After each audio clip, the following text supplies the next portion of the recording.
Hello, friends. Welcome back to chapter 15 of The Wizard of Oz. Now, last we left their friends, they were carried to the Emerald City, the gates of the Emerald City, by Winged Monkey. So that was very safe because they didn't know where the Emerald City was. Once they got out of the castle, they were getting lost. And the Queen of the Mice said, well, why don't you, Queen of the Field Mice, why don't you use that golden cap? So Dorothy was like, oh, she used the golden cap because she learned what she was supposed to do. And then she found out what the golden cap was and how it became the golden cap and how it controlled the monkeys and why. And now we are going to embark on a new discovery of Oz the Terrible. So here we go, chapter 15. The four travelers walked up to the great gate of Emerald City and rang the bell. After ringing several times, it was opened by the same guardian of the gates they had met before. "What?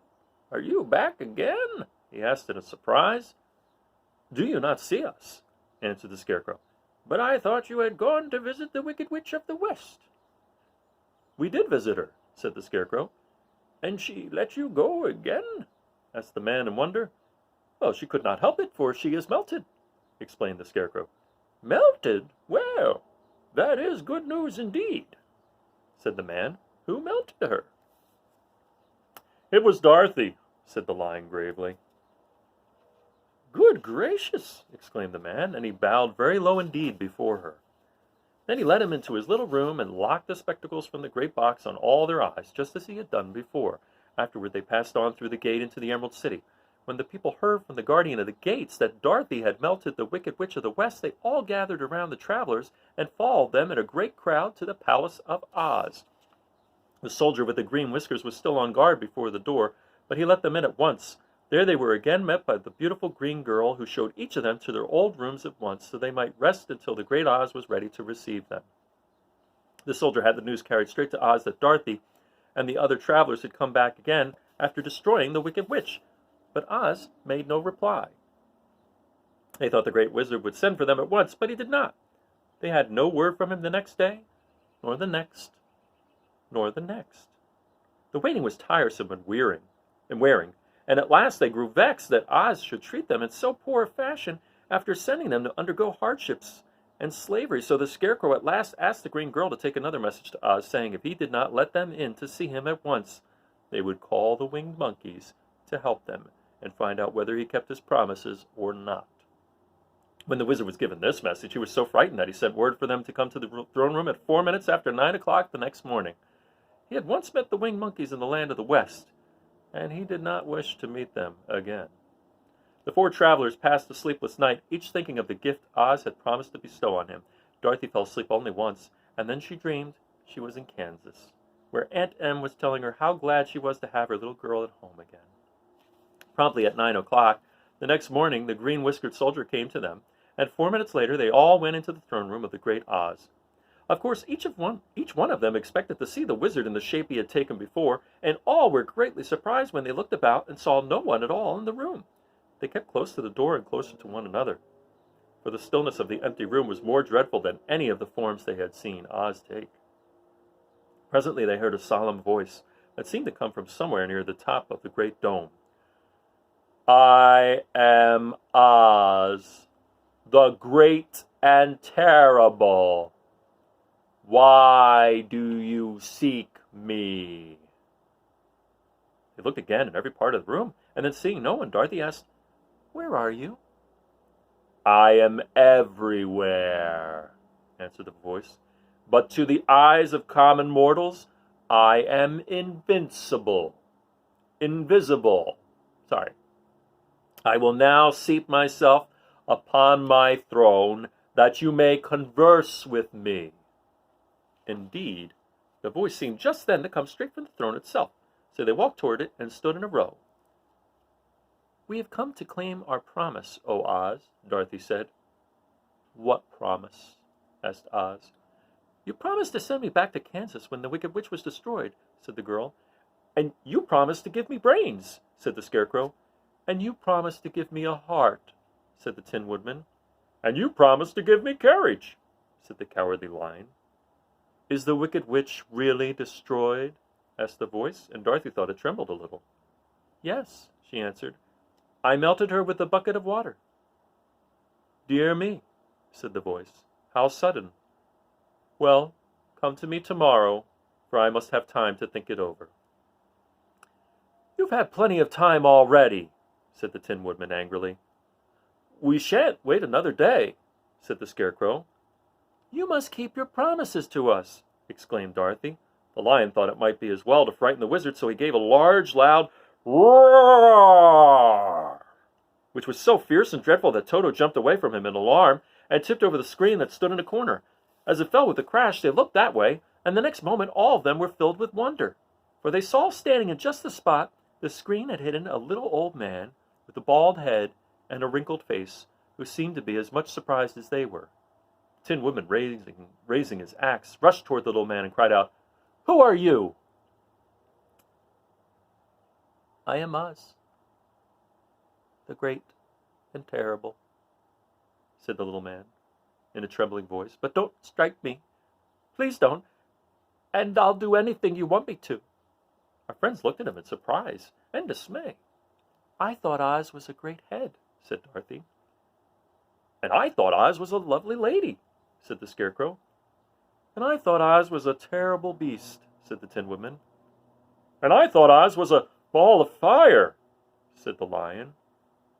No, you are all wrong, said the little man meekly. I have been making believe. Making believe? Cried Dorothy. Are you not a great wizard? Hush, my dear. Don't speak so loud, or you will be overheard, and I should be ruined. I'm supposed to be a great wizard. And aren't you? She asked. Not a bit of it, my dear. I'm just a common man. Well, you're more than that, said the Scarecrow in a grieved tone. You're a humbug. Exactly so, declared the little man, rubbing his hands together as if it pleased him. I am a humbug. But this is terrible, said the Tin Woman. How shall I ever get my heart? Or I my courage, asked the lion. Or I my brains, wailed the Scarecrow, wiping the tears from his eyes with his coat sleeve. My dear friends, said Oz, I pray you not to speak of these little things. Think of me and the terrible trouble I'm in at being found out. Doesn't anyone else know you're a humbug? Asked Dorothy. No one knows it but you four, and myself, replied Oz. I have fooled everyone so long that I thought I should never be found out. It was a great mistake my ever letting you into the throne room. Usually I will not see even my subjects, and so they believe I am something terrible. But I don't understand, said Dorothy in bewilderment. How is it that you appeared to me as a great head? Oh, that was one of my tricks, answered Oz. Step this way, please, and I will tell you all about it. He led the way to a small chamber in the rear of the throne room, and they all followed him. He pointed to one corner in which lay the great head made out of many thicknesses of paper, and with a carefully painted face. This I hung from the ceiling by a wire.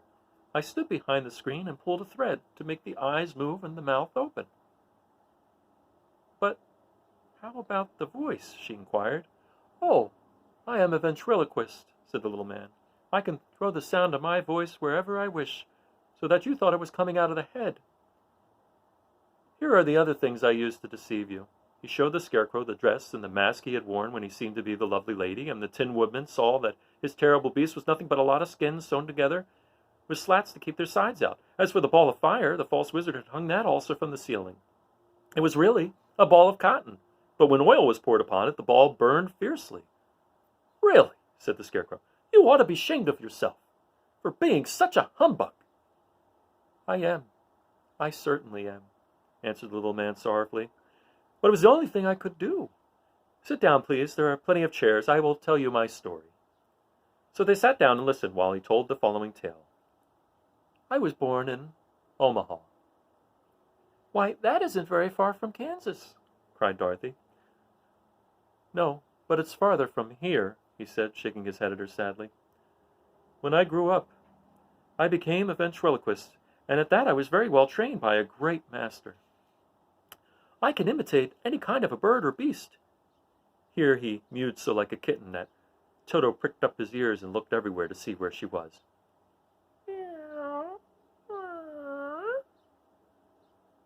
After a time, continued Oz, I tired of that and became a balloonist. What is that? Asked Dorothy. A man who goes up in a balloon on circus day so as to draw a crowd of people together and get them to pay to see the circus, he explained. Oh, she said, I know. Well, one day I went up in a balloon and the ropes got twisted so that I couldn't come down again. It went away above the clouds so far that a current of air struck it and carried it many, many miles away. For a day and a night I traveled through the air, and on the morning of the second day I awoke and found the balloon floating over a strange and beautiful country. It came down gradually, and I was not hurt a bit, but I found myself in the midst of a strange people who, seeing me come from the clouds, thought I was a great wizard. Of course I let them think so because they were afraid of me and promised to do anything I wished them to. Just to amuse myself and keep the old good people busy, I ordered them to build this city and my palace, and they did it all willingly and well. I would call it the Emerald City, and to make the name fit better, I put green spectacles on all the people so that everything they saw was green. But isn't everything here green? Asked Dorothy. No more than in any other city, replied Oz, but when you wear green spectacles, why, of course everything you see looks green to you. The Emerald City was built a great many years ago, for I was a young man when the balloon brought me here, and I am a very old man now. But my people have worn green glasses on their eyes so long that most of them think it really is an Emerald City. And it certainly is a beautiful place, abounding in jewels and precious metals and every good thing that is needed to make one happy. I have been good to the people, and they like me. But ever since this palace was built, I have shut myself up and would not see any of them. One of my greatest fears was the witches, for while I had no magical powers at all, I soon found out that the witches were really able to do wonderful things. There were 4 of them in this country, and they ruled the people who live in the north and south and east and west. Fortunately, the witches of the north and south were good, and I knew they would do me no harm, but the witches of the east and west were terribly wicked, and had they not thought I was more powerful than they themselves, they would surely have destroyed me. As it was, I lived in deadly fear of them for many years, so you can imagine how pleased I was when I learned your house had fallen on the wicked witch of the east. When you came to me, I was willing to promise anything if you would only do away with the other witch. Now that you have melted her, I am ashamed to say that I cannot keep my promise. I think you are a very bad man, said Dorothy. Oh, no, my dear. I'm really a very good man, but I'm a very bad wizard, I must admit. Can't you give me brains? Asked the Scarecrow. You don't need them. You are learning something every day. A baby has brains, but it doesn't know much. Experience is the only thing that brings knowledge, and the longer you are on Earth, the more experience you are sure to get. Well, that may all be true, said the Scarecrow, but I shall be very unhappy unless you give me brains. The false wizard looked at him carefully. Well, he said with a sigh, I'm not much of a magician, as I said, but if you will come to me tomorrow morning, I will stuff your head with brains. I cannot tell you how to use them, however. You must find that out for yourself. Oh, thank you, cried the Scarecrow. I'll find a way to use them, never fear. But how about my courage? Asked the Lion anxiously. You have plenty of courage, I am sure, answered Oz. All you need is confidence in yourself. There is no living thing that is not afraid when it faces danger. True courage is in facing danger when you are afraid. And that kind of courage you have in plenty. Perhaps I have, but I'm scared just the same, said the Lion. I shall really be very unhappy unless you give me the sort of courage that makes one forget he is afraid. Very well, I will give you that sort of courage tomorrow, replied Oz. And how about my heart? Asked the Tin Woodman. Why, as for that, answered Oz, I think you are wrong to want a heart. It makes most people unhappy. If you only knew it, you are in luck not to have a heart. That must be a matter of opinion, said the Tin Woman. For my part, I will bear all the unhappiness in the world without a murmur, if you will give me the heart.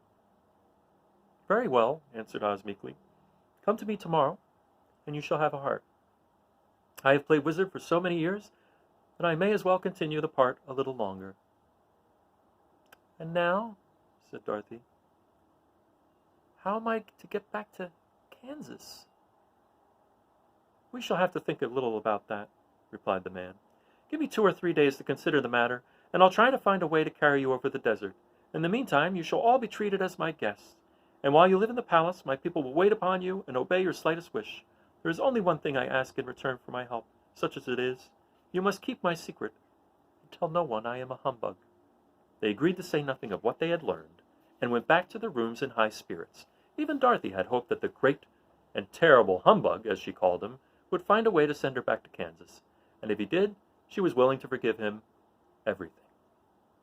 And that is the end of chapter 15 of The Wizard of Oz.